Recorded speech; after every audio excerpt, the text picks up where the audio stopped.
is how I play the game!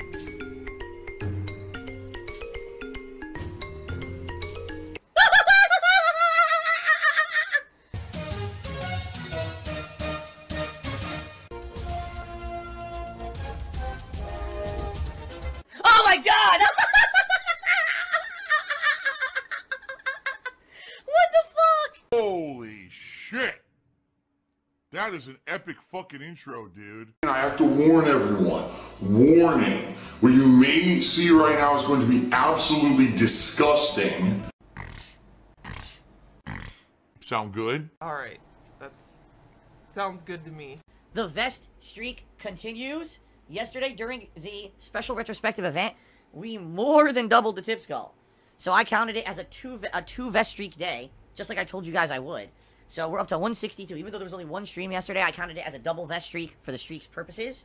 We're up to 162, which is awesome. Thank you, everyone, for your support and continuing on the vest streak.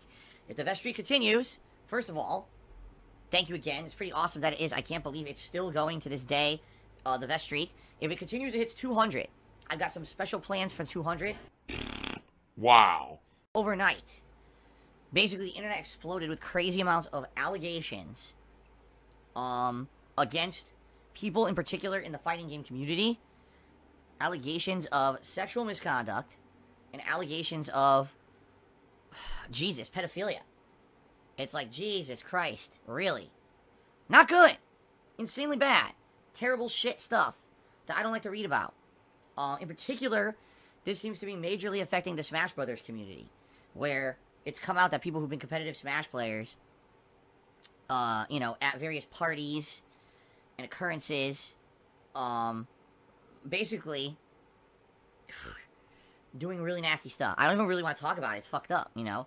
And fills the lolcow of the gaming community. And it's bad, because apparently it's not just one, it's not just two, it's like a big group of people in the competitive Smash community, who are affected by this. And a lot of people are like, well, they're done. They're canceled. You know what I mean? Now, that in particular, do I have any experience in the competitive Smash community? Not really. I've watched it. You know, I've attended EVOs. I've watched competitive Smash gameplay. I don't know the players. I don't know the situations. It's just horrible to hear this shit come out like that. Like, oh my god. I don't want to be the guy that every day is embroiled in internet drama and controversy. I'm so past it. And I'm absolutely sure that there's ways that I could spend my time to make tons more money. And then one that sadly really resonated with me, because it has nothing to do with the Smash community, alright? But someone who I've had dealings with many, many times over the years, as part of the West Coast competitive fighting game community organization staff, including EVO and other West Coast tournaments, and a guy who also attended other tournaments that I've been to, Mr. Wizard, who is known as the CEO of EVO, accused of some pretty heinous shit. In a nutshell, apparently, at an arcade called Sunnyvale Golfland that I'm very well aware of because I went there once as a kid. It was known as the West Coast Arcade in California, where all the top players came from. They all kind of played there. And this is where most of the major American competitive players played and trained. Okay? So apparently, back in the day, we're talking, you know, some 20 years ago, Mr. Wizard was a local there. And apparently, the allegations are stating that he basically paid or bribed underage kids, boys, to get into their underwear and jump into the wading pools of the golf course. He thought it was funny. Now to be clear, apparently back then what they're saying is, as I've told you guys many times, the arcade culture was very much a boys club hazing kind of a deal. It was almost like college behavior, okay? Where anything went. At one point when I was in an arcade, a guy who was a local player picked me up. I'm not even kidding. I was a, you know, young teenager. This guy was probably in his 20s, and he was a big, muscular guy. Picked me up, spun me upside down, and pretended like he was going to do a spinning pile driver to me. Physically. In the arcade. That was delicious. Oh, that was so good, man. I can tell you right now, I've heard some rumors or stories of people doing weird shit in hotel rooms to each other. You know, some of it sexual. Gross shit. And you're like, was it true or not? I don't know. I don't fucking care. I'm not involved in that shit, you know. I never was, in my career as a fighting game player, I never got involved in any weird shit. That was not what it was about for me. You don't want to be butt fucked. Trust me. The story is that this person, when they were underage, they're Asian, and the joke is, you know, again, this disgusting locker room joke talk, right? That Asians have small dicks. right? I wouldn't fucking know, nor do I care. But that's just a stupid talk thing that people talk about. And apparently the rumor is that, I guess Mr. Wizard challenged this kid who was underage at the time to show him his dick to prove that he wasn't, like, a small dick guy or something. Think how stupid this sounds, right? And so apparently there was some shenanigans going on. They even said that there was a hole that was drilled inside of the stall at Sunnyvale Golfland where people would look at each other in the stalls and shit. Fucked up, disgusting stuff. And apparently in this case, this kid was paid to show Mr. Wizard his dick to prove how big he was. And the kid didn't know any better. He's like, oh, I'm getting free money. I don't care. But think about how disgusting that is, right? Yes. All I can tell you is my perspective and my experiences with Mr. Wizard as a person, all right? Very, very hit or miss. First of all, everyone knew in this fighting community that he was gay, and no one cared. No one gave a shit that Mr. Wizard was gay. No, you know, for me, I never gave a shit what anyone's sexual orientation was in the fighting game community. In fact, I was friends with several gay Street Fighter players. They were, you know, we knew they were gay. We didn't care. The Street Fighter community was not about that. It was about everyone was welcome. Oh, I'm gay. I forgot to tell you. Now, not to say that there aren't people out there who were biased against that and were disgusting about it. There were. Absolutely. But, you know, I personally never had a problem with anyone in the fighting game community. I didn't give a shit what your sexual orientation was. What does that have to do with your skill level in fighting games, right? But, in particular with Mr. Wizard, there was always something that I questioned. And no one could ever really answer this for me. I'm sure people who are West Coast can answer these questions. Because I was East Coast. I grew up in Connecticut. I played with players from New York, New Jersey, that area. I wasn't super familiar with the popular guys in the fighting game communities. At all. So, I didn't know much about Mr. Wizard outside the fact that he was always involved with fighting game tournaments and running fighting game tournaments that were West Coast oriented, and he would also travel with West Coast players and attend other tournaments as well. Okay? But the thing that gets me is when you're part of this fighting game community and you're traveling, you're doing all this stuff, it's usually because you're a competitive player, right? To my knowledge, Mr. Wizard was never a competitive player. He loved fighting games. He obviously was friends with all the top players from Sunnyvale Golfland, but this guy was never a competitor. Ever. I mean, I don't think it would be a rarity if you ever look at a tournament result and you find Mr. Wizard was a top-ranked guy. You know, it just seemed to me like he was the friend of the top players. And he would run the tournaments and he would travel with them, but I don't know if he ever aspired to be a competitive player. And in reality, a lot of people questioned that. They said, why is this guy always part of the community? Why is he always running the tournaments? Why is he always involved in everything Street Fighter when this guy is not a top player? Like, who is he? And the answer you always got was, well, he's a friend of the top players from Sunnyvale Golfland, and he's, like, you know, accepted by them as part of the community, despite the fact that he's not a top player. So you just got to put up with the guy. If you don't like him, you just got to put up with him. Okay? And that was the answer you always got. Ooh, it sucks. Now, do I believe the allegations? It's tough to say. Here's the thing. The person that has come out with this story about Mr. Wizard has literally nothing to lose or gain by telling this story.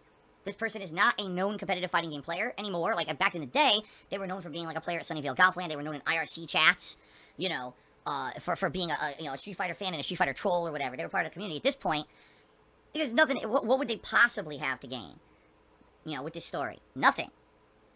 So the fact that they came out, I have to believe them. I do. I believe this person. I do. I absolutely believe them. Now, maybe it is bullshit. In which case, I'm like, I don't know. Suck my ass. There you go. Suck it. Suck right on my sphincter. Get a nice big hearty turd right down your throat. Enjoy. Suck it, baby. Suck it. Anyway, it's a fucked up situation. Now people are like, is this the end of EVO? Well, because if Mr. Wizard is the CEO of fucking EVO, they put him in charge, right? They put him in charge. And now he's the one who's accused of this heinous stuff. What happens to EVO? Now, of course, the other big story this morning is something that I have no idea about. I guess there was a popular streamer named Wreckful who has passed away. Apparently took his own life. I don't know anything about the situation because I don't know the person. As you guys know, I don't really follow other streamers that much. Apparently this guy was well-known and a big prominent streamer. And if that's the case, which it seems to be, because other prominent streamers are coming out and saying, you know, it's true, well, then rest in peace to this person. I cannot speak to it whatsoever, because I have zero knowledge of the person. It would be pretty disingenuous for me to try to say anything about them. But people are talking about it in my stream chat, wondering, well, how do you feel about it? I have no feelings on it, because I don't know the person. I can't say a single word about it. And it would be inappropriate for me to do so. Okay? I have no feelings. What is it? I think it's called, being a sociopath. Ponage 101 to me $2.36. Says, here's my contribution for today's vest streak. If only 98 others would tip $1 instead of bitching and complaining. Yeah, well, Ponage, what you gotta realize is something here. The people who sit in the chat and talk about the streak most are actually people who never contribute to the streak. It's just true. These are people who are here just for drama purposes. So they sit here and they'll spam my stream chat about the streak, but they'll never contribute to the streak. Because they're not here to contribute. They're here to be the peanut gallery. To screech about it constantly, but not to actually make it happen. And I understand that, you know?